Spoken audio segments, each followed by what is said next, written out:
जय श्री श्याम, जय मनोना धाम। आप सभी श्याम भक्तों का स्वागत है एक नई वीडियो में, एक ताजा अपडेट के साथ। तो इस वाली वीडियो में उन भक्तों के लिए बहुत सारी महत्वपूर्ण जानकारियां हैं जो भक्त 22 सितंबर से लेके 20 अक्टूबर तक आना चाहते हैं या फिर आ रहे हैं। जैसे कि महाराज जी कब से कब तक धाम पर बैठेंगे, कब से कब तक धाम पर नहीं बैठेंगे, कौन से दिन धाम पर बैठते हैं, कौन से दिन धाम पर नहीं बैठते हैं, क्या क्या सावधानियां आपको बरतनी है, क्या क्या सावधानियां आपको नहीं बरतनी है, अभी के टाइम पर कैसी भीड़ है, कैसी भीड़ नहीं है, आपको अपने बच्चे बुजुर्गों के साथ आना चाहिए, नहीं आना चाहिए, क्या क्या चीज़ें करनी है, क्या क्या चीज़ें नहीं करनी है, कहाँ पे आपको खाना खाना है, कहाँ पे आपको ठहरना है, सारी जानकारियाँ इस वाली वीडियो में आपको देने वाले हैं। क्योंकि दोस्तों यहाँ पर आप दूर दूर अलग अलग राज्यों से, अलग अलग शहरों से दूर दूर से आते हो और यहाँ पे आपको अगर जानकारी नहीं होगी तो यहाँ पर आपको पछताना पड़ेगा। क्योंकि दोस्तों आप अपने परिवार के साथ, अपने मरीज के साथ इतनी दूर से आते हो, अगर महाराज जी आपको धाम पर ना मिले तब भी आपको यहाँ पे कोई फायदा नहीं होगा।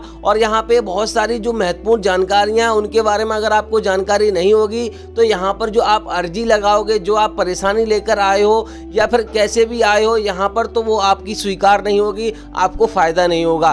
तो इससे बचने के लिए आपको करना क्या होगा, वीडियो को शुरू से लेकर एंड तक देखना है, काट काट के नहीं देखना है। अगर आपने वीडियो को बीच में छोड़ के चले गए तो आपको अधूरी जानकारी मिलेगी। और मैं वीडियो के किसी भी पार्ट में बीच में आपको मैं बता दूंगा कि महाराज जी किस तारीख को नहीं बैठेंगे और किस तारीख को बैठेंगे, तो आपको वीडियो का कोई भी पार्ट छोड़ के नहीं जाना है। तो चलिए दोस्तों वीडियो को शुरू करते हैं। सबसे पहले तो यहाँ पे जान लेते हैं मनोना धाम पड़ता कहाँ है।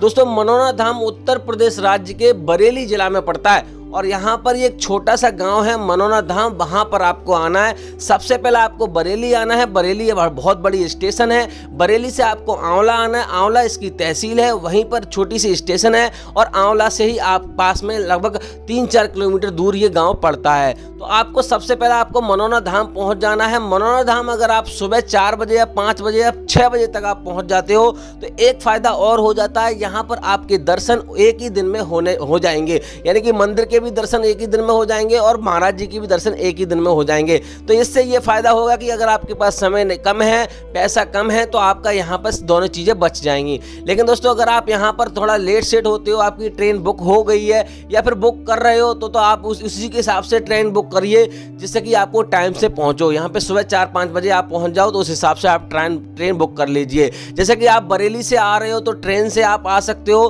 तो 20 रुपये का किराया है। अगर आप कोई सवारी करके वहाँ से आ रहे हो, जल्दी पहुंचना चाहते हो, तो आप इस प्रकार से यहाँ पे सुबह में जल्दी पहुंच सकते हो। और दोस्तों हम आपको बता दें यहाँ पे 2 लाइनें लगती हैं, एक महाराज जी की लाइन लगती है, एक मंदिर की लाइन लगती है। तो सबसे पहले आपको मंदिर के दर्शन करने होंगे, क्योंकि दोस्तों यहाँ पे तभी स्वीकार होती है अर्जी जब मंदिर के दर्शन पहले करते हैं, उसके बाद महाराज जी के दर्शन किए जाते हैं। तो दोस्तों सबसे पहले आपको करना क्या होगा, यहाँ पर स्नान करना होगा। चाहे आप मरीज को स्नान कराइए, चाहे आप स्वयं स्वस्थ व्यक्ति को किसी को स्नान कराइए, उसी के हाथ से आपको श्याम जल खरीदवाना है।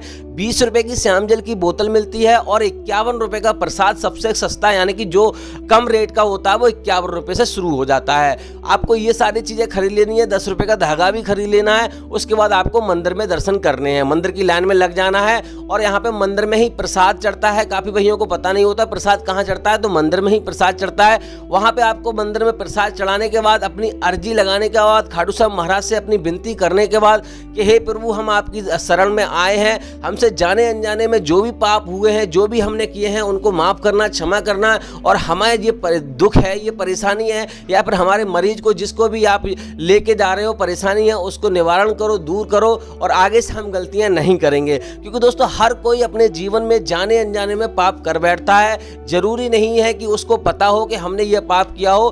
तो आपको ये चीज़ बिल्कुल नहीं सोचनी, क्योंकि दोस्तों मैं भी यहाँ पर, आप कोई भी समझ लो कि जाने अनजाने में हर किसी से पाप हो जाता है। तो बहुत सारे भैया ये भी कमेंट करते हैं कि भैया यहाँ पे हम आए और हमारी मनोकामना पूरी नहीं हुई। तो जिन भक्तों की मनोकामना पूरी नहीं हुई है वो भी ध्यान से सुन ले, क्योंकि दोस्तों यहाँ पर उन्हीं भक्तों की मनोकामना जल्दी पूरी होती है जिनके साथ पुण्य होते हैं। और जिनके साथ पुण्य नहीं होते हैं, जाने अनजाने में वो पाप कर बैठते हैं, तो उनको देर में यहाँ पे मनोकामना पूरी होती है। तो यहाँ पे उनको लगभग 8-10 हाजिरी लगानी होगी। और जो लोगों की मनोकामना जल्दी पूरी हो जाती है, उन लोगों के साथ पुण्य होते हैं, तो वो यहाँ पे जल्दी उनकी मनोकामना पूरी हो जाती है। तो आपको ये नहीं सोचना है कि भैया हमारी मनोकामना पूरी नहीं हुई। यहाँ पे हर किसी की मनोकामना पूरी होती है, देर है अंधेर नहीं है।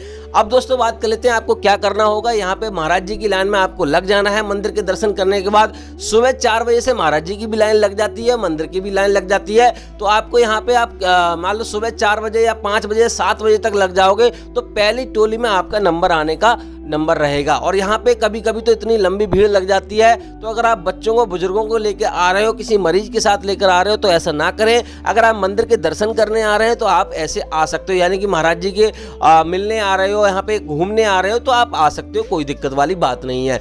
बात करते हैं यहाँ पे महाराज जी का बैठने का समय। सुबह 8 बजे से लेके 9 बजे के बीच में बैठ जाते हैं। सुबह 7 बजे आरती होती है। और यहाँ पर जो उठने का समय काफी भैया पूछते हैं कि महाराज जी कितने बजे उठ जाते हैं, तो हम आपको बता दें महाराज जी का उठने का समय कुछ नहीं रहता। यहाँ बैठने का तो समय होता है, उठने का समय नहीं रहता। महाराज जी यहाँ पे सुबह 11:30 बजे कभी 1 बजे तक एक शिफ्ट को देखते हैं और 3-3 शिफ्टों में यहाँ पे महाराज जी बैठते हैं। 3-3 शिफ्टों में यहाँ पे महाराज जी भक्तों को देखते हैं। सुबह में बैठते हैं, उसके बाद दोपहर को लंच करते हैं या थोड़ा सा उठ जाते हैं, उसके बाद फिर बैठते हैं, फिर उसके बाद शाम को 5 बजे उठ जाते हैं, फिर शाम 6:30 बजे लगभग 7 बजे बैठते हैं और 10-11 बजे तक बैठते हैं। तो इस हिसाब से महाराज जी धाम पर बैठते हैं। अब दोस्तों बात कर लेते हैं महाराज जी कौन से दिन धाम पर बैठते हैं, कौन से दिन धाम पर नहीं बैठते हैं। तो दोस्तों महाराज जी धाम को बैठने का जो दिन है वो बुधवार का, यानी कि बुधवार को धाम पर आपको बिल्कुल नहीं मिलेंगे। अगर आप बुधवार को आ रहे हो, आपकी ट्रेन बुधवार को बुक हो गई है, तो आप या तो चेंज कर लीजिए या फिर ऐसा कर सकते हो यहाँ पर आकर आराम कीजिए धर्मशाला में, चाहे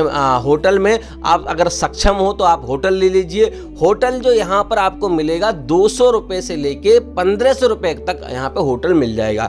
VIP होटल आप लेना चाहते हो तो 1500 रुपये का आपको किराया जाएगा, जिसमें आपको AC वगैरह सारी सुविधाएं आपको मिलेंगी। और वैसा अगर आप नॉर्मल जैसे उससे नीचे आप कमरा लेना चाहते हो तो 200, 300, 400, 500 सब तरह के कमरे आपको यहाँ पे मिल जाते हैं। दोस्तों बात करते हैं यहाँ पे आपको क्या करना है। अगर मान लो यहाँ पे आप लेट पहुँचते हो, आप सही समय पर नहीं पहुँचते हो, तो आपको एक चीज़ ध्यान रखनी है। पहली चीज़ तो आपको एक चीज़ करनी है कि आपके मन में ये विचार बिल्कुल भी नहीं आना चाहिए कि हमारी मनोकामना पूरी होगी या नहीं होगी। इन चीज़ों का आपको विशेष ध्यान रखना है। घर से भी आप चल रहे हो तो आपको ये सोच के नहीं चलना चाहिए, नेगेटिव आपकी मन में विचार नहीं आना चाहिए कि भैया हमारी मनोकामना होगी या नहीं पूरी होगी, ऐसे जा रहे हो जाएगी तो ठीक है, नहीं तो कोई बात नहीं है। आपको पूर्ण विश्वास, पूर्ण आस्था के साथ यहाँ पर आना है। और एक चीज़ आपको और ध्यान में रखनी है, आपको यहाँ पर अगर आप मीट मछली खाते हो, आपके परिवार में कोई खाता है, तो ये सारी चीज़ें छोड़ के आनी है। सारी चीज़ें छोड़ोगे तभी यहाँ पे आपकी अर्जी स्वीकार होगी। और दोस्तों एक चीज़ और आपको बता दें, यहाँ पे आपको ऑनलाइन जल मंगाने का काफ़ी भैया कमेंट करते हैं कि ऑनलाइन जल हम मंगा सकते हैं, तो आपको ऑनलाइन जल नहीं मंगाना है। ऑनलाइन जल अगर आप मंगाओगे तो उससे कोई फ़ायदा नहीं होगा। और यहाँ से आपको जो महाराज जी मान लो थोड़ा सा जल पड़ के देते हैं, थोड़ा सा वहीं पिलाते हैं। उसके बाद महाराज जी बताते हैं कि सुबह 7:30 बजे से, यानी कि सुबह किसी भी टाइम आप स्नान करके पूजा पाठ करके 11:30 बजे तक आपको श्याम जल की बोतल यानी कि पी लेनी है, यानी कि थोड़ा सा पानी पी लेना है। तो इस हिसाब से आपको श्याम जल का सेवन करना है। अगर आप इस मान लो जो श्याम जल है यहाँ से आप लेके जा रहे हो, ट्रेन में रखे जा रहे हो, कहीं पे जा रहे हो, तो वो अगर आपने कहीं पैरों के तले रख दिया है, कहीं पर रख दिया, तो वो भी खंडित हो जाएगा। इसका भी आपको विशेष ध्यान रखना है। और दोस्तों यहाँ पे बात करते हैं लाइन में आपको कैसे लगना है। लाइन में लगने के लिए आपको किसी स्वस्थ व्यक्ति को लाइन में लगा देना है। आपका मरीज अगर लाइन में नहीं लग पा रहा है तो स्वस्थ व्यक्ति को लाइन में लगा दीजिए। जैसे ही आपका नंबर आएगा आप अपने मरीज को बुला सकते हो, ऐसा यहाँ पे आप कर सकते हो। बात करते हैं यहाँ पे टोकन की। टोकन का भी यहाँ पे व्यवस्था है, लेकिन टोकन के लिए काफ़ी यहाँ पे लिखा पढ़त होती है, तो वो आपको करनी है। उसके बाद यहाँ पे सोलर प्लांट के नीचे आपको टोकन मिलेगा, लेकिन उन्हीं लोगों को टोकन मिलता है जो ज़्यादा गंभीर होते हैं। बात करते हैं दोस्तों महाराज जी कब से कब तक धाम पर बैठेंगे और कब से कब तक धाम पर नहीं बैठेंगे। देखो दोस्तों यहाँ पे 22 सितंबर से लेके और 20 अक्टूबर तक जो भी भक्त आ रहे हैं वो विशेष ध्यान दें। पहली बात तो यह है कि बुधवार को आपको बिल्कुल भी नहीं आना है, चाहे कोई भी तारीख पड़ रही हो। बुधवार को धाम पर नहीं बैठते। कोई एकादशी का त्योहार हो गया, कोई बड़ा त्योहार हो गया, तभी यहाँ पे महाराज जी धाम पर बैठते हैं, बाकी नहीं बैठते। बाकी दोस्तों 22 सितंबर से लेके 20 अक्टूबर तक महाराज जी धाम पर मिलेंगे। तो आप आ रहे हैं तो आ जाइए, कोई दिक्कत वाली बात नहीं, महाराज जी आपको धाम पर ही मिलेंगे। बाकी दोस्तों आपको कुछ और जानना है तो आप कमेंट कीजिए, उसके ऊपर हम वीडियो बना देंगे या फिर आपको कमेंट का जवाब दे देंगे। तो दोस्तों इसी मंगल कामना के साथ कि आपके जीवन में खुशियां बनी रहें, खाटू श्याम महाराज की कृपा हमेशा आप पे बनी रहे। इस वाली वीडियो को यही रोकते हैं। उम्मीद करते हैं आपको वीडियो अच्छी लगी तो लाइक कर देना, चैनल पर नए चैनल को सब्सक्राइब कर देना।